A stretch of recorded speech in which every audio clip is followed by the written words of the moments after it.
ഇത് നോക്കാനും താമസിക്കാനും ഒന്നും ആളില്ലാത്ത ഒരു വിദേശ മലയാളിയുടെ 15 സെന്റ് സ്ഥലവും വീടും വേണ്ട ഈ കാണുന്നത്. ഇതിന്റെ ഇപ്പോഴത്തെ സെറ്റപ്പ് ഞാൻ കാണിച്ചു തരാം കേട്ടോ. ആ നേരെ കാണാൻ മെയിൻ റോഡാണ്ട, ഇത്ര അങ്ങോട്ട് നേരെ കാണാൻ മതിലുണ്ട്, അത് മെയിൻ റോഡാണ് കാണുന്നത്. ഇപ്പൊ മതിലിനൊക്കെ അഴുക്കുടിച്ചിരിക്കണല്ലോ, ഇപ്പൊ എല്ലാം കഴുകി എല്ലാം ക്ലീൻ ആക്കിയിട്ടുണ്ട്. ആ ക്ലീൻ ആക്കിയ ഫോട്ടോ ഞാനിപ്പോ ഇതിനകത്ത് ആഡ് ചെയ്ത് കാണിച്ചു തരാം. ഇതാണ് ഇപ്പോഴത്തെ അവസ്ഥ. അപ്പൊ എല്ലാവരും ഈ വീടിന് ഒരു ലൈക്ക് അടിച്ചേ.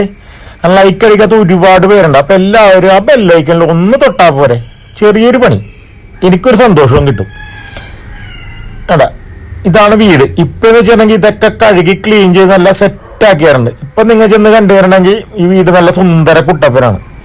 ആകപ്പാട് ചെയ്യാനുള്ള ഈ മതിലൊന്ന് പെയിന്റ് അടിക്കണം. വേറെ വീടിന് പെയിന്റിങ്ങോ കാര്യങ്ങളൊന്നുമില്ല. അതേ മുറ്റത്താണെങ്കിൽ പറ്റാത്തൊരു കിണറുണ്ട്. ഇത് തികച്ചും സാധാരണക്കാർക്ക് വേണ്ടിയിട്ടുള്ളൊരു വീടാണിത്. കിടക്കേണ്ടതിൻ്റെയൊക്കെ മുകളിൽ പുല്ലൊക്കെ പിടിച്ചിറക്കണമെന്ന് വെച്ചിട്ടുണ്ടെങ്കിൽ എന്താണ്, നോക്കാനൊന്നും ആളില്ല, നോക്കാനും താമസിക്കുന്ന ആളില്ലാത്ത കാരണം ഈ ഒരു അവസ്ഥയിൽ കിടക്കണം. ഇത് തെങ്ങൊക്കെ ആവശ്യത്തിനുണ്ട്, തെങ്ങ് പുളി എല്ലാ സെറ്റപ്പ് കൂടെ ഉണ്ട്. ഞാൻ എല്ലാം നിങ്ങളെ കാണിച്ചത്. ജാതിയൊക്കെ വെക്കണുണ്ട്. നമുക്ക് പറമ്പിൽ നിന്ന് തന്നെ അത്യാവശ്യം വരുമാനം കിട്ടും. ഞാൻ പറഞ്ഞെന്ന് വന്നെന്ന് വെച്ചിട്ടുണ്ടെങ്കിൽ ഇത് സാധാരണക്കാർക്ക് വേണ്ടിയുള്ള വീടാന്ന് പറഞ്ഞു വെച്ചാൽ അത്രയും വില കുറവാണിത്. പിന്നെ എനിക്ക് ഒരുപാട് ആൾക്കാർ വിളിച്ചിട്ട് എന്നോട് ചോദിക്കണവരാണ് ഈ വിദേശ മലയാളികളുടെ വീട് വിലക്കുറവിന് വിറ്റിട്ട് പോകണ്ടില്ലാന്ന്. ഇപ്പൊ ഈ വീട് വില കുറഞ്ഞ വീടാണ്. അതുപോലെ തന്നെ വേറൊരു വില കുറഞ്ഞ വീടും കൂടി നമ്മുടെ അടുത്തുണ്ട്, ഒരു 19.5 സെന്റിന്റെ. അതൊരു 37 ലക്ഷം രൂപ വീടാണ്. അല്ലേ, ഒരു ബക്കറ്റാണ് കുടംപുളി വിറക്കി വെച്ചേക്കണം. ഇതിപ്പോ വന്നപ്പോ ഈ ഗേറ്റ് തുറന്നപ്പോ കണ്ടപ്പോ ആ തുറന്ന ആളിപ്പോ പിറക്കി വെച്ചിട്ടുണ്ട്. ഇതാണ് പുളിയാ നിൽക്കണം. ഇതൊക്കെ പിറക്കി വിറ്റ് കഴിഞ്ഞാൽ തന്നെ എത്ര കാര്യം. പുളിമരം കണ്ട എന്ത് വലിയ ഇഷ്ടം പോലെ പുളിയാണ്, കുടംപുളി ഉണ്ടായി കിടക്കുന്നത്. അതേ താഴത്തൊക്കെ കിടക്കണം നിങ്ങൾ കണ്ടോട്ടാ. കണ്ടോ പിറക്കാൻ ഇനിയും കിടക്കണ്ട.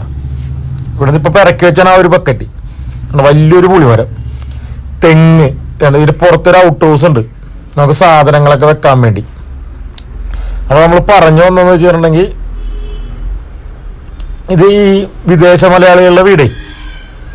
അപ്പൊ എന്ന് വെച്ചിട്ടുണ്ടെങ്കിൽ ഇത് കോട്ടയം പത്തനംതിട്ട ഏരിയയിലൊക്കെ ഒരുപാട് വിൽപ്പനക്കട നമ്മളും ചെയ്തിട്ടുണ്ട്. പക്ഷെ അതിനകത്ത് വില കുറഞ്ഞ വീടുകൾ എന്ന് പറയുമ്പോൾ നമ്മൾ ആ വീടിനും ആ പറമ്പ് അപേക്ഷിച്ച് നോക്കുമ്പോൾ വില കുറവാണ്. ചേമ്പും ഇതൊക്കെ തന്നെ പുറവശമൊക്കെ അത്യാവശ്യം സ്ഥലമുണ്ട്. 15 സെന്റ് സ്ഥലമുണ്ട് കേട്ടോ. അപ്പൊ എന്ന് വെച്ചിട്ടുണ്ടെങ്കിൽ അതൊക്കെ എന്ന് വെച്ചിട്ടുണ്ടെങ്കിൽ 50 സെന്റ് 25 സെന്റ് 1 ഏക്കർ 2 ഏക്കർ 3 ഏക്കറൊക്കെ ആയിരിക്കും ഈ സ്ഥലം. ഏലക്കണ കല്ലി ഇതപ്പുറത്തൊരു തെങ്ങ് വെപ്പുണ്ട്. തേങ്ങയ്ക്ക് ആവശ്യത്തിന് ഇട്ടോട്ടെ. അതെ, സർവെന്റിനുള്ള 2 ബാത്റൂം പുറത്തുണ്ട് കേട്ടോ. കുളിമുറിയുണ്ട്, കക്കൂസും ഉണ്ട്. അപ്പൊ ഇവരുടെ ആ ഈ 1 ഏക്കർ സ്ഥലവും ആ വീടെന്നൊക്കെ പറഞ്ഞാൽ ലക്ഷറി വീടായിരിക്കുള്ളൂ. കാരണം വിദേശ മലയാളികളുടെ വീടെല്ലാം അതെ നല്ല ബ്രാൻഡഡ് മെറ്റീരിയലും അതേപോലെ തന്നെ ലക്ഷറി ആയിട്ട് പണിതേക്കണ വീടും ആയിരിക്കുള്ളൂ. അപ്പോഴെന്ന് വെച്ചിട്ടുണ്ടെങ്കിൽ ഇപ്പൊ അപ്പൊ ആ വീടിന്റെ നമ്മ മൊത്തത്തിൽ അപ്പൊ അതിന് ചെലവായേക്കണ പൈസയൊക്കെ ചിലപ്പോ 2 കോടി 3 കോടിയൊക്കെ ആയിരിക്കുള്ളൂ. മനസ്സിലായോ? പിന്നെ സ്ഥലത്തിന്റെ വില അപ്പൊ അതൊക്കെ വെച്ച് നോക്കും. അപ്പൊ അവര് അപ്പൊ വിൽക്കാനിട്ടേക്കണ 1.5 കോടിക്ക് ആയിരിക്കുള്ളൂ. കാരണം അവരെ സംബന്ധിച്ചിടത്തോളം അത് പകുതി വിലയാണ്. മനസ്സിലായി? കാരണം ഇപ്പൊ ഇത് ഇവിടെ 1 ഏക്കർ സ്ഥലം 1.5 ഏക്കർ സ്ഥലവും വീടും കൂടി അപ്പൊ അതിനൊരു 3 കോടി രൂപ ബഡ്ജറ്റ് ഉണ്ടെങ്കിൽ അവർ 1.5 കോടിക്ക് വിൽക്കുന്നു. അപ്പൊ ബഡ്ജറ്റ് പക്ഷേ സാധാരണക്കാരെ സംബന്ധിച്ചിടത്തോളം അത് വലിയൊരു വിലയാണ്. സാധാരണക്കാർക്ക് ഇതേ കൊടുത്ത വീടൊക്കെ പറ്റുള്ളൂ. ഒരു 15 സെന്റ് സ്ഥലവും വീടും ഇതൊക്കെ പറ്റുള്ളൂ. കാരണം നമ്മുടെ ഇതിൽ ഒതുങ്ങാൻ പറ്റാവുന്ന അത്യാവശ്യം ജോലിയും കാര്യങ്ങളൊക്കെ ഉണ്ടെങ്കിൽ വേറെ ബാധ്യത ഒന്നും ഇല്ലാണ്ട് പോകാൻ പറ്റിയ രീതിയിലുള്ളൊരു വീട്. അപ്പൊ ഈ 1.5 കോടി രൂപയുടെ വീടെന്നൊക്കെ പറഞ്ഞാൽ വില കുറഞ്ഞ വീടാണെന്ന് നമുക്ക് പറയാൻ പറ്റൂല. അപ്പൊ നിങ്ങൾ ആദ്യം തന്നെ ആ ഒരു കാര്യം മനസ്സിലാക്കണം. കാരണം വിദേശ മലയാളികളുടെ വീടെന്ന് വെച്ച് കഴിഞ്ഞാൽ എല്ലാവരും ഹൈ സെറ്റപ്പ് ആയിരിക്കുള്ളൂ. അപ്പൊ അവരത് പണിതപ്പോൾ അവർക്ക് ചിലവായിരിക്കണ പൈസ ഇതോട് കോടികളായിരിക്കുള്ളൂ. അപ്പൊ അവരതിന്റെ പകുതി വിൽക്കണം എന്ന് പറയുമ്പോൾ ഈ പറഞ്ഞ 1 കോടി മേളിലായിരിക്കുള്ളൂ വില. മനസ്സിലായി? ഇപ്പൊ ഈ വീട് തന്നെ ചോദിക്കണം. ഈ 15 സെന്റ് സ്ഥലത്തിന് ഈ വീടിനും കൂടി ഇപ്പൊ ഞാൻ നോക്കിയിട്ട് ഇപ്പൊ ഇവർ 58 രൂപ ചോദിക്കണുള്ളൂ. അത് നെഗോഷ്യബിൾ ആണ്. അവരെന്തെങ്കിലും കൂടി കുറച്ച് തരും. മനസ്സിലായി? വേറൊരു വീട് 19 സെന്റ് സ്ഥലവും വീടും കൂടി തൃശ്ശൂർ കിടപ്പുണ്ട്. അതാണെന്നുണ്ടെങ്കിൽ ഇതുപോലെ തന്നെ 37 ലക്ഷം രൂപ ഉള്ളൂ. അതിൽ എന്തെങ്കിലും ഒരു അഡ്ജസ്റ്റ്മെന്റ് ഒക്കെ നടക്കും. അതുപോലെ ഓസ്ട്രേലിയക്കാരുടെ വീടാണ്. അപ്പൊ ഇത് നിങ്ങളുടെ ലിവിങ് ഏരിയ, അതുപോലെ തന്നെ വാഷ് കൗണ്ടർ ഏരിയ, ഇത് നിങ്ങളെ കിച്ചൺ. ഞാനിതൊക്കെ പറയണ്ടെങ്കിലും വീടിന്റെ അകത്തെ കാഴ്ചകളൊക്കെ കണ്ടോളൂട്ടോ. അപ്പൊ ഇതൊക്കെയാണ് ഇതിൻ്റെ അകത്ത് സെറ്റപ്പ് ഉള്ളത്. കിച്ചണൊക്കെ കണ്ട, കിച്ചണൊക്കെ നല്ല സ്റ്റോറേജ് സ്പേസ് ഉള്ള കിച്ചണാണ്. ഒരു ചെറിയ ഫാമിലിക്ക് പറ്റിയ എല്ലാ സെറ്റപ്പും കൂടെ ഉണ്ടെന്നുള്ളതാണ്. എന്താ ഇത് സെക്കൻഡ് കിച്ചൺ. ഇവിടെ നിന്ന് പുറത്തോട്ടാൻ കഴിയും. ഇവിടെ ഒരു ബാത്റൂം വേറെ കൊടുത്തിട്ടുണ്ട്.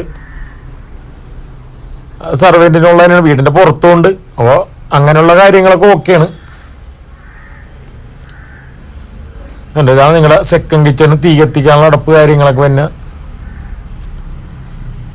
ഞങ്ങൾക്കൊരു ബെഡ്റൂമും കാര്യങ്ങളൊക്കെ കാണാം.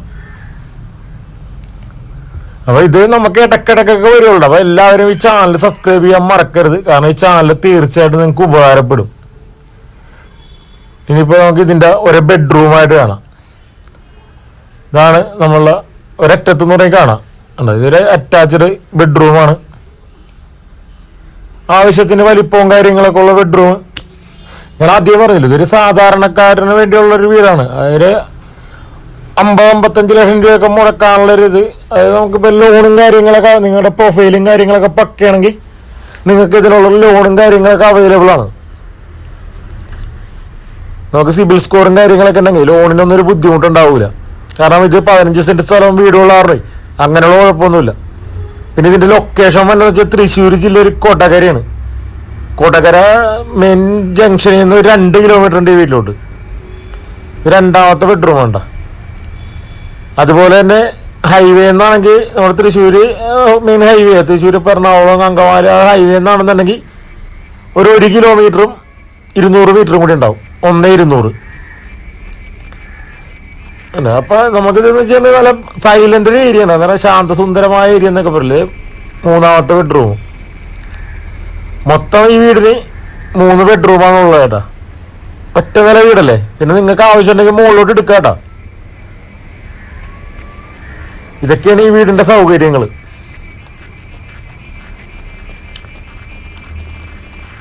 അത്യാവശ്യം സ്ഥലവും കാര്യങ്ങളും ഒക്കെ ഉണ്ട്. AC കാര്യങ്ങളൊക്കെ ഉണ്ട്. ഈ വീട് വാങ്ങാൻ വേണ്ടി താല്പര്യമുള്ളവർ ഡിസ്പ്ലേ കാണുന്ന നമ്പറിൽ ബന്ധപ്പെട്ടാൽ മതി. അത്യാവശ്യം ഫർണിച്ചർ എല്ലാം ഉണ്ട് കേട്ടോ. ഇതാണ് ഈ വീടിൻ്റെ ഒരു ഔട്ട്ലുക്ക്. ഈ വീടപ്പം എല്ലാവർക്കും ഇഷ്ടമായിരുന്നിരുന്നു. അപ്പം അതുപോലെ തന്നെ കേരളത്തിലെവിടെയും നിങ്ങൾക്ക് വീട് വാങ്ങാൻ വേണ്ടി നമ്മളെ ചാനലൊന്ന് സബ്സ്ക്രൈബ് ചെയ്യുക. അതുപോലെ തന്നെ ലൈക്ക് ചെയ്യാത്തവരുണ്ടെങ്കിൽ ലൈക്ക് ചെയ്യുക.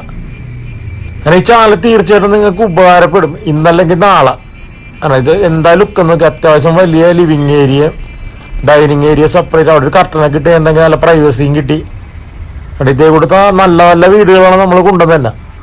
നിങ്ങളെന്നെ നോക്കി 55-55 കിട്ടുമെന്ന് പ്രതീക്ഷയില്ല. ഞാൻ ഉറപ്പൊന്നും പറയില്ല. കാരണം 58 അവർ ചോദിക്കണം.